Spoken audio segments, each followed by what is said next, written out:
রং লেগেছে, টুনির রং লেগেছে।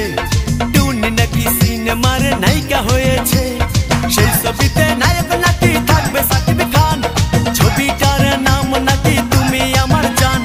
টুনির জ্বালায় এবার আমার যাবে রে প্রাণ, যাবে রে প্রাণ। রং লেগেছে, মনে রং লেগেছে।